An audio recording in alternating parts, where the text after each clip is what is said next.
Good tactical evening. I am a tactical laptop bag, and today marks the 6th week of development in Tactical Airsoft Training Simulator.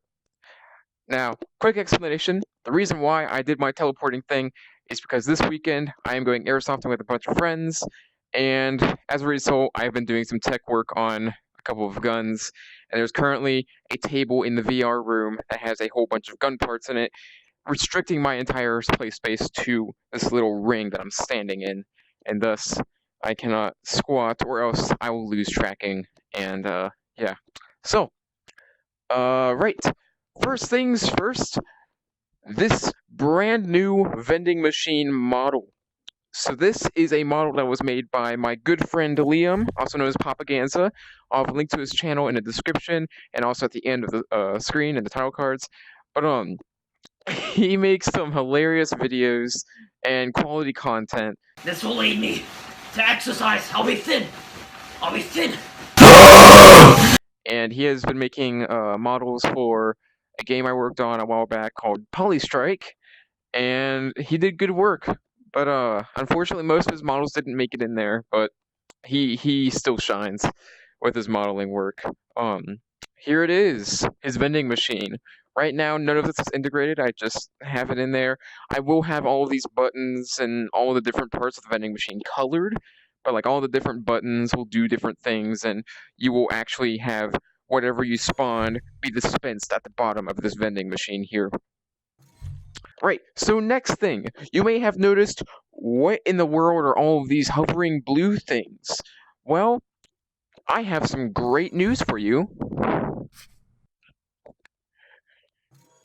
This is a holster system. You take any weapon, you put it in the bigger spheres, and then you take any magazine, you stick it in the little squares up here, just like that. And you can take your weapon and stick your magazine in. And this takes me straight into the next system, and that is, you can now finally grab the magazine out of the rifle using your offhand, just like that. Beforehand, you always had to click the bottom of the touchpad, and that was a bit of a hassle. But now, you can just grab it out and stick it in. So that way you can do those tactical reloads where you just like grab it, switch, boom, all set to go. But of course, you can still use the bottom of the touchpad to eject it. So the other thing you may have noticed in previous videos is that I would have trouble picking up this gun after inserting a magazine. So I have finally fixed this. What was going on was the interactable for the magazine was still active, but it wasn't allowing it to be interacted with. So it was just kind of in this state of, the hand said it was there and it was the closest interactable, so it kept trying to reference it. However, the magazine was not going to accept anything from it. So I've changed that so that way the magazine or the hand actually ignores any magazine that is inside a gun that is not meant to be grabbed. As you can see, that is not the case with this. You can see I can still take the magazine out and put it in there. So like usual. Another funny thing I discovered while testing this out is you can do that. You can take your magazine and from your holster spot and load it up. Now I'm not sure what kind of consequences this has, because I've never tested this thoroughly, like to see what the values do. Because I know the system might complain at some point depending on what happens. But so far it looks like it's actually pretty happy. So that's pretty good. Oh yeah, speaking of the holstering system, I experienced several bugs while making this, and they are actually quite hilarious, as well as bugs with making this system here. So I'm going to go ahead and just quickly roll those clips while I get ready for the next part.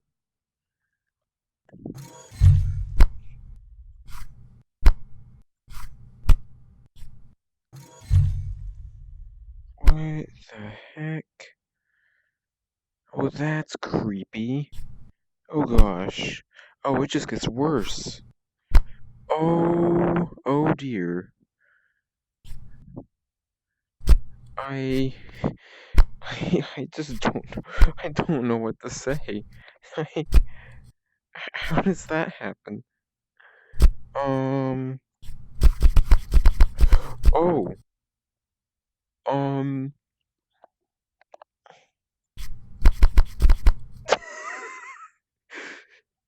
I think I hit my target right there. Oh no. Oh, it's gone. It's just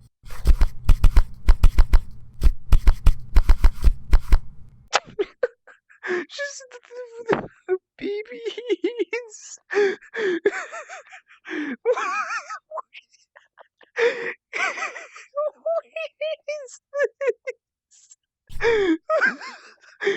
is this? It's just why? How is this even work? Okay. Let's try this. We're trying the magazines first. Wait.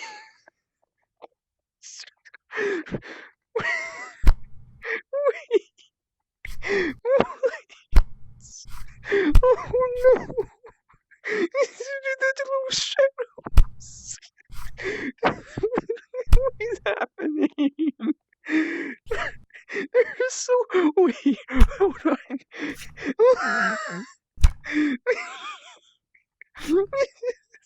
It's just. Oh, wait. Okay. Try the. Nope. Nope. Alright. What? Oh, hold up. What? Wait. What? No, come back. Come back. Come back. Hold on. Okay. No, no, no, no. Okay.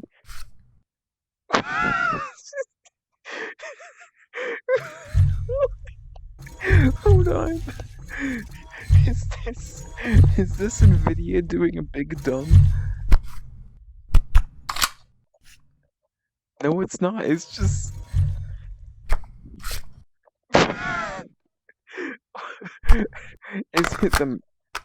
Is it the mag? Okay, it's the mag.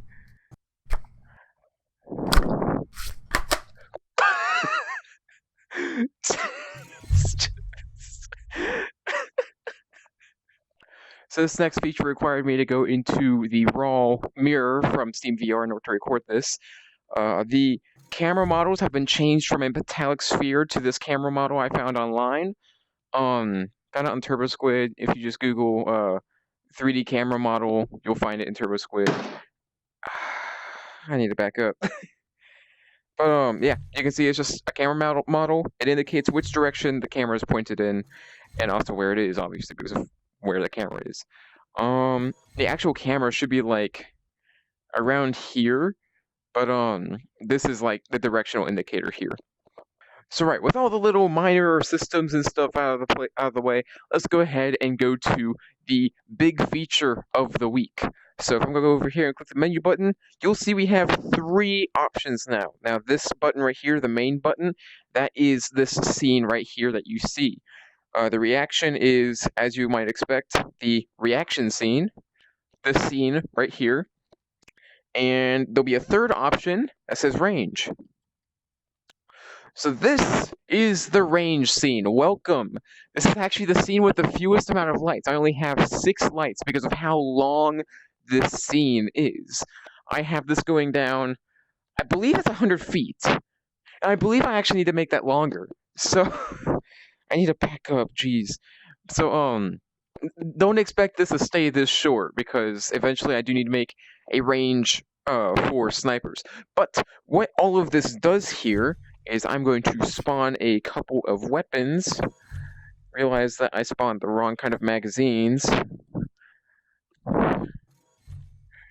Make it golden, and then spawn the magazines. There we go. And take my rifle. Take my pistol while reaching over the table there. And okay, so if I take my rifle and I shoot that target up there, I get +1 because I shot him at the correct range. I can keep doing this. Hold on a second, let me get to a good spot. Alright, here we go. This is definitely a target that is within, or not within, but behind the 25-foot range. So what will happen is eventually I will have this actually run in bursts, or a burst that you start, much like in a reaction scene, where it will score you based on how you perform. and this is going to test how well you react with the MED of your weapon, your minimum engagement distance. Now, I have these currently set to Balahack standards because this is my most common field. Eventually, I will probably set it for other field standards, or maybe just have a way you can customize the different standards. So, at Balahack, this gun shoots about I think it's 400 or 410 FPS, somewhere around there. That requires a 25-foot minimum engagement distance.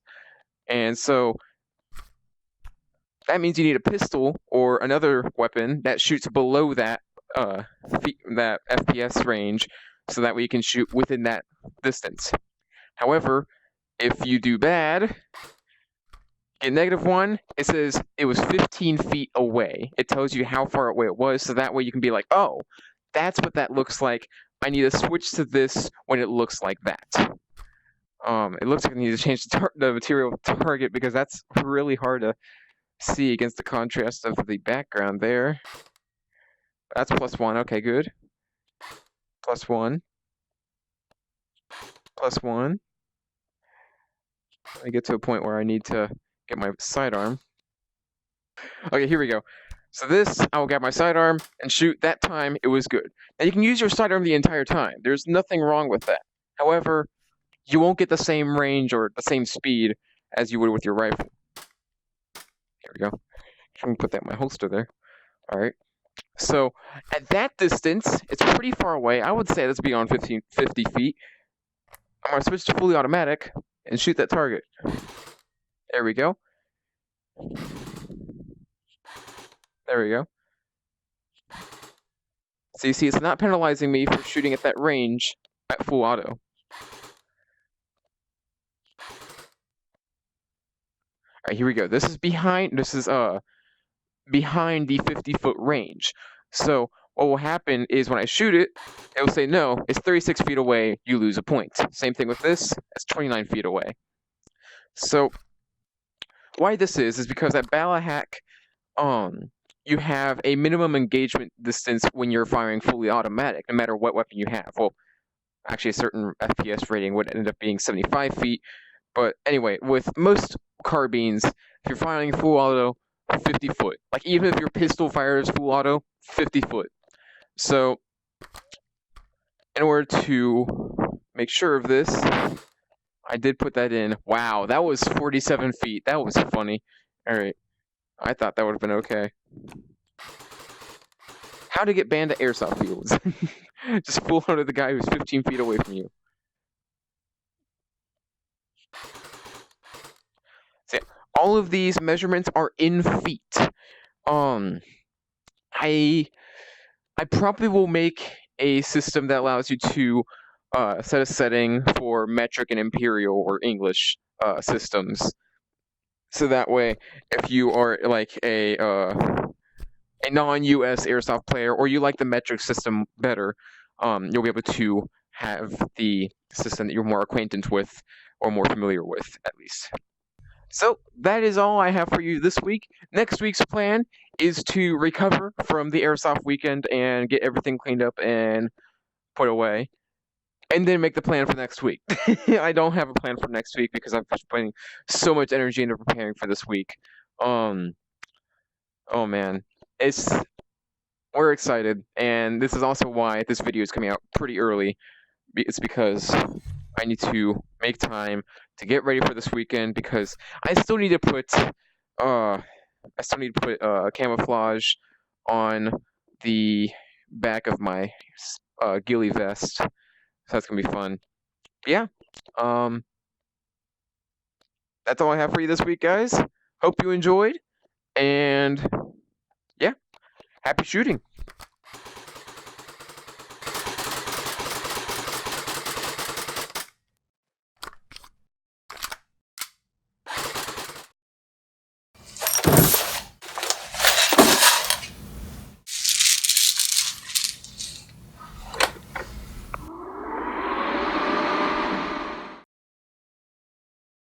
Hey, can somebody push B2?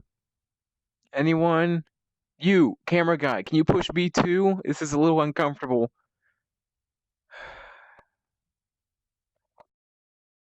exercise.